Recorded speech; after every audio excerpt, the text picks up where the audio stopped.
नमस्कार, market times TV में आपका स्वागत है। मैं हूं सुरेश वनचंदा। बात अब चने की करेंगे, दालों की करेंगे। एक सुगबुगाहट है बाजार के अंदर में। क्या तेजी बन सकती है, कितनी तेजी बनेगी चने में, दालों को लेकर के? सुमित गुप्ता है हमारे साथ में इस पर चर्चा करने के लिए। आप डायरेक्टर हैं वासदे कमोडिटीज से। स्वागत है सुमित जी। नमस्कार सुमित जी, चने को लेकर के, दालों को लेकर के इस समय पर क्या आपको लग रहा है, स्ट्रेटेजी क्या होनी चाहिए? काफी प्रेशर के अंदर में, और एक समय जरूर आया था जब चना और दालों के अंदर में एक प्लस मोमेंटम देखने को मिला था, लेकिन 2 साल से दाल इंडस्ट्री जो है काफी प्रेशर में। सुरेश जी, बहुत इम्पोर्टेंट सवाल है। हम आज से शायद 6 महीने पहले मिले थे जब जी। आपने पूछा था क्या चना 80 रुपया होगा। मैंने कहा 60 भी हो जाए तो किसान खुश होना चाहिए। जी। और हम कभी भी वो प्राइस बेंचमार्क को अचीव नहीं कर पाए। ठीक है। हमारा मानना अभी भी ऐसा है कि देखिए 2 साल के एक समय के बाद जब प्राइसेस काफी दबाव में रहे, किसानों ने भी देखिए एकरेज कोई ज्यादा बढ़ाई नहीं है किसी भी दालों की, क्योंकि उनको अश्योरेंस नहीं था प्राइसेस के ऊपर। हालांकि गवर्नमेंट ने प्रोक्योरमेंट का सपोर्ट दिया है, लेकिन उसके कारण क्या हुआ है कि आज गवर्नमेंट की स्टॉक किसी भी चीज में बहुत ज्यादा भरपूर नहीं है। ओके। हमारे यहाँ पर देखिए रेड लेंटिल की ड्यूटी 10% बढ़ी, जिससे किसान को सपोर्ट मिला। येलो पीस की ड्यूटी 30% बढ़ी। लेकिन आज हम ग्लोबल मार्केट में अकेले प्लेयर नहीं हैं। कनाडा के प्रोडक्ट्स के ऊपर चाइना की बात चल रही है 1 मार्च से ड्यूटी 0 होने की, जिससे येलो पीस अब चाइना की तरफ डाइवर्ट होगा और इंडिया में येलो पीस आने का चांस काफी कम हो जाता है। ये आपको लग रहा है कि 1 मार्च से हो जाएगा? ऐसा ऐसा ब्लूमबर्ग, रॉयटर्स और ऑफिशियल काफी जगह डिक्लेरेशंस है। Okay okay.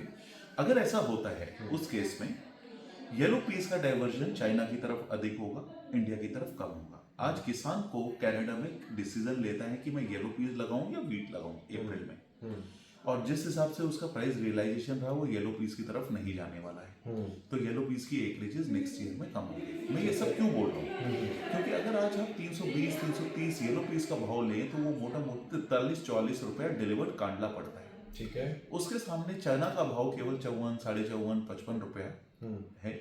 यही स्प्रेड लास्ट ईयर 20 से 22 रुपए था, जो ये स्प्रेड घट के इस साल 10 रुपया रह गया है। ओके। तो उसका मतलब क्या है, येलो पीस ऊपर आ गया है, चना वही है, तो डिमांड ऑफ चना शुड हुआ। ठीक है। Second point, last year port stock yellow peas plus चना के 1 जनवरी 2025 और 1 जनवरी 2026 कंपेयर करें तो 1 मिलियन, 1.25 मिलियन से ज्यादा का घटोतरी। ठीक है। उतना स्टॉक गवर्नमेंट के पास बिल्ड नहीं हुआ। ओके।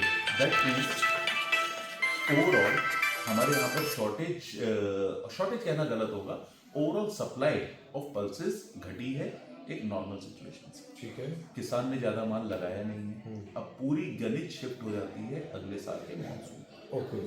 अगर उसमें थोड़ा भी चांस होता है मानसून कम होने का, तो दालें काफी तेजी के बुल स्पाइरल में आएंगी। अल नीनो की अभी से बातें आने लगी है। अगर सीपीसी नोवा मॉडल देखें 50% probability, which is not a small probability, वो बोल रहे हैं, तो हमको प्रिपेयर रहना चाहिए। मेरा ये मानना है हमको किसी भी तरह पल्सेस की अवेलेबिलिटी, स्पेशली येलो पीस की, बढ़ानी चाहिए। ओके। किसी भी तरह का डिसीजन, देखिए सरकार डिसीजन लेती है और वो बहुत तरह से सोच के लेती है। मैं नहीं बोलूँगा कोई डिसीजन गलत होता है या सही होता है, वो सिचुएशनल होता है।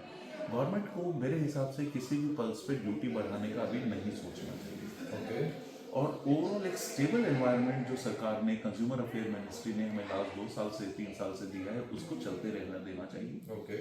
हमारा फोकस होना चाहिए कैसे हम पल्सेस की अवेलेबिलिटी बढ़ाएं, और अगर एल नीनो ईयर होता है, कम सप्लाई होती है, तो उसके बावजूद हमारे यहाँ फूड इन्फ्लेशन बहुत ज़्यादा ना बढ़े। लेकिन अगर मैं इसको पूरा समराइज करके बोलूँ, जो आपने मेरे से एक लाइन का सवाल पूछा था कि क्या दालें यहाँ से मंदी लगती है, तेज लगती है, तो मैं ऐसे बोलूँगा कि ज़्यादा प्रोबेबिलिटी है दालों के भाव यहाँ से स्टेबल और तेज रहेंगे। बहुत कम चांस या प्रोबेबिलिटी है कि दालों के भाव यहाँ से नीचे आए। चना स्टॉक करना चाहिए, चने पे बैट खेलनी चाहिए, चने में तेजी लगती है आपको पर्टिकुलरली? क्योंकि दालों में अगर मैं कंपेयर करूं तो चना, उड़द, मूंग, क्या लगता है आपको इन दिनों? देखिए चना दालों का राजा है, तुअर रानी। ठीक है। So I am always very scared to give a price view, लेकिन मैं इसको प्रोबेबिलिटी व्यू बोलूंगा दोबारा, क्योंकि भाव 50 भी हो सकता है, 60 भी हो सकता है, 70 भी हो सकता है, किसी को नहीं पता, वो सप्लाई डिमांड पे डिपेंड है। नीचे मैक्सिमम कितना डिप मार सकता है चना? आज अगर कांडा डिलीवर्ड भाव 54 रुपए है, उसके सामने एमएसपी 58, 58.5 के आसपास है, मेरे को नहीं लगता चना में 50 पैसे की भी मंदी है। अगर आप 54 है, मेरे को नहीं लगता इसके नीचे चना जाने का कोई चांस। ठीक है, यानी आपको लगता है कि 53 वेरी लो प्रोबेबिलिटी। अगर आप मेरे को 53 की प्रोबेबिलिटी बोलेंगे, मैं पीक हार्वेस्ट में भी 10% प्रोबेबिलिटी बोलूंगा, उससे ज्यादा नहीं। ओके। और ऊपर जाने का कितना प्रोबेबिलिटी है?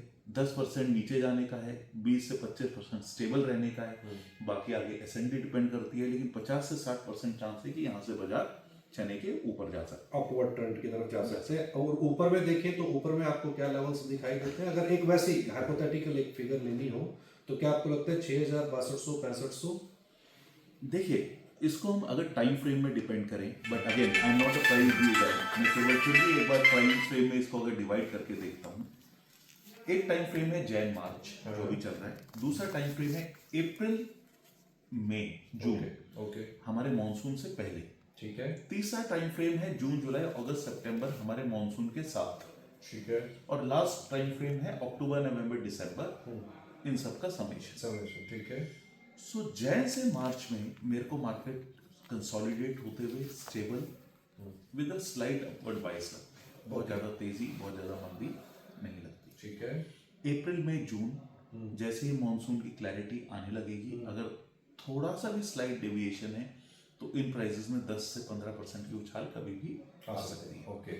और उसके बाद परफॉर्मेंस, दैट इज जून जुलाई अगस्त सितंबर, अगर मॉनसून वाकई में थोड़ा सा भी खराब होता है फिर ये नंबर और 10-15% तेजी हो सकती है। एक थ्रेट अमेरिका की तरफ से अभी आया है, 2 सेनेट्स हैं उनके, सेनेटर्स ने कहा है कि भारत ने दालों के ऊपर जो 30% की ड्यूटी लगाई है उससे अमेरिका को काफ़ी नुकसान है।